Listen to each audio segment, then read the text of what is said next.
Welcome to Mindful Movement Day 3.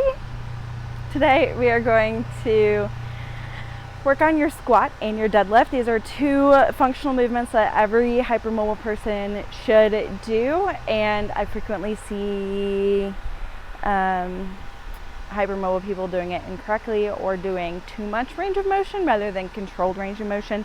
So we're going to talk through the form today. What you need is just like a chair or a stool, something you can kind of sit down on, and then weights of some sort, or if this is new to you, the Russian deadlift specifically, then a stick or like a broom, Swiffer, anything like that to kind of mimic a barbell.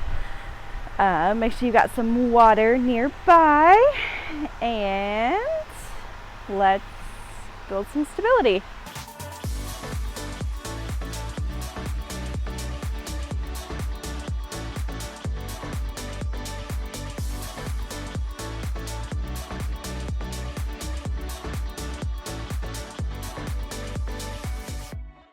All right, so what we need is a chair. So when we're talking about a squat, what a lot of you probably do is just go all the way down out of the camera view. That's fine.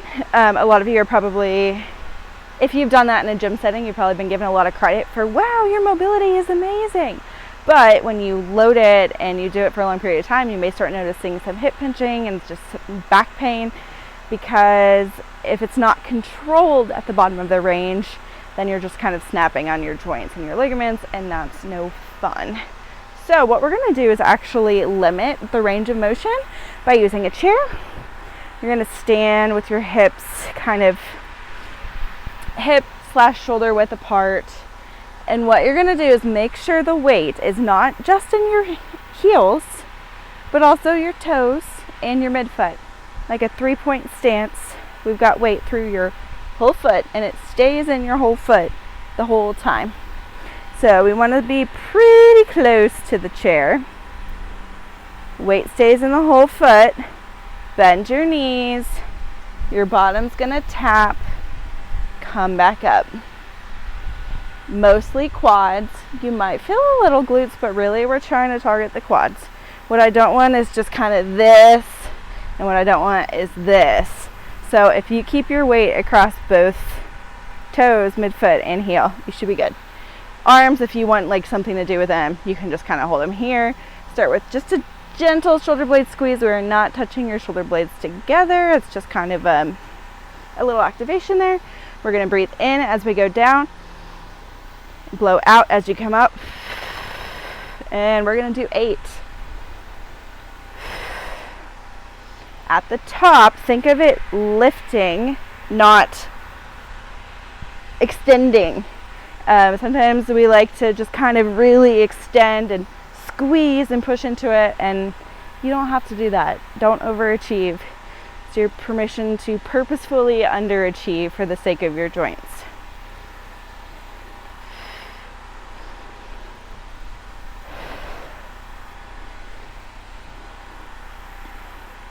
If it bothers your knees, back, any joint, raise the chair up, grab a textbook, a cushion, something so that you're going even more shallow than you currently are in your chair.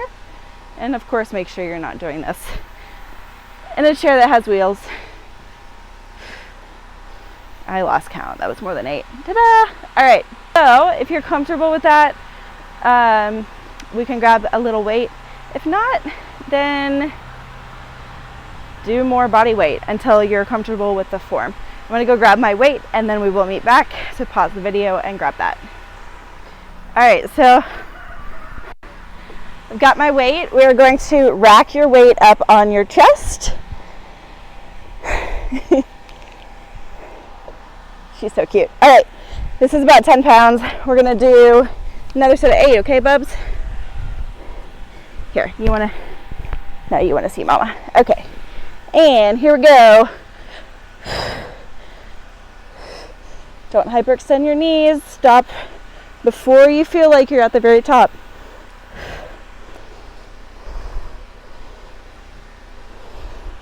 Start feeling a little burn. Do not hold your breath.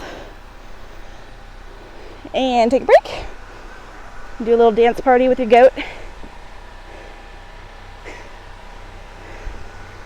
She's like, take me back to my mommy. All right, we got one more set of 8. Then I'll let you go. Here we go. Even my knees, I've done this a long time, and my knees sometimes still want to snap back. Just be intentional. If it goes back a little, it's okay. Someone just drove by and I'm just squatting with a goat.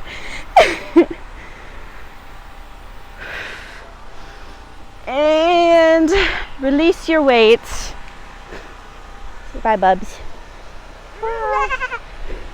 That was perfect. She has returned to her mom. Let's take a little water break.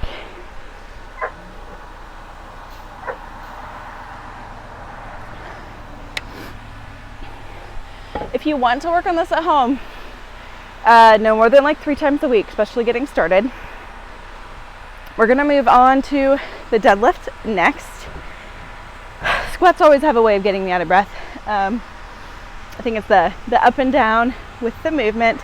So I'm gonna show you the weight set that I have. So the weight set that I have looks like this.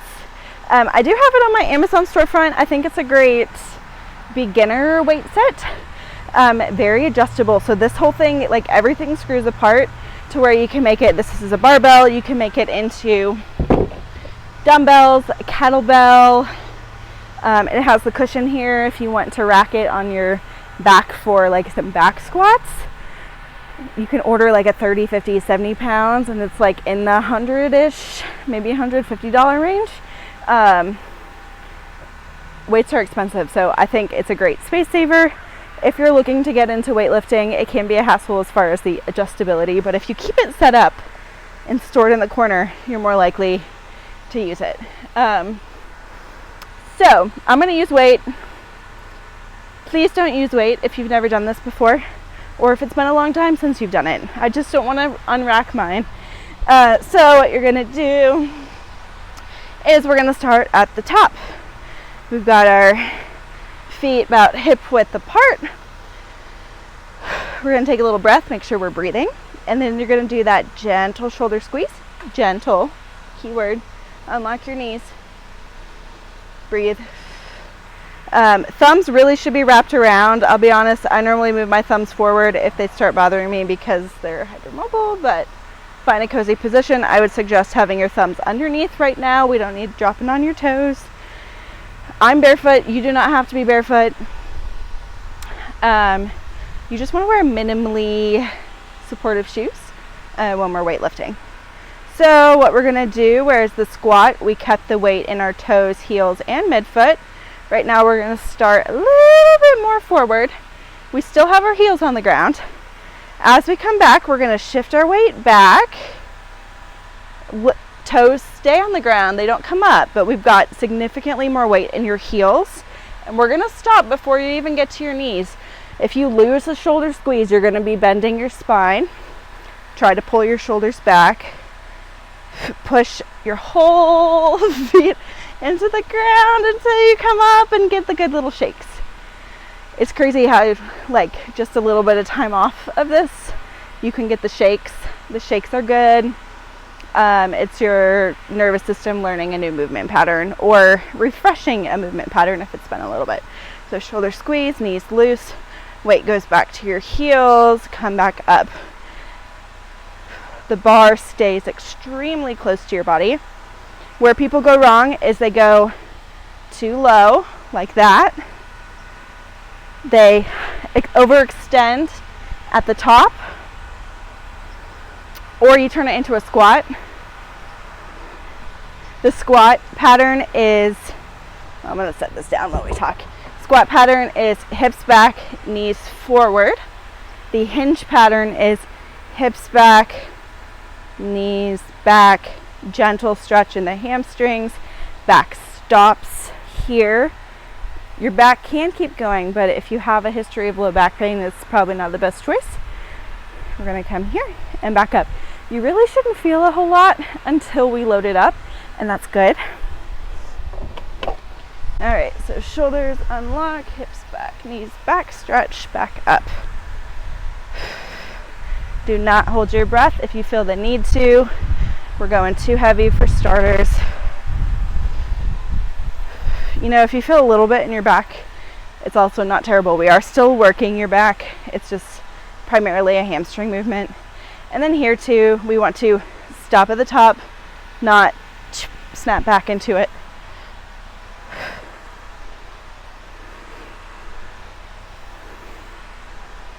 And take a break. Down. All right. That is the squat versus the hinge. Take some time, maybe practice it. I'm just going to do the one set right now. But practice it without weight. We will load it up more throughout the series. I suggest if this is something you're going to be doing more, maybe take a look at some weight options. It doesn't have to be a bar, it can also be a kettlebell. It could be 2 dumbbells. It can be a goat. Like, you can get creative with it. Yeah, drink some water. See how you feel tomorrow and the next day. It's totally normal to feel it 1 to 2 days after, and then it should get better. If it doesn't get better, you've done too much, and we need to decrease the load next time. Thanks for joining me. I will see you tomorrow for Mindful Movement Day 4, and have a great day.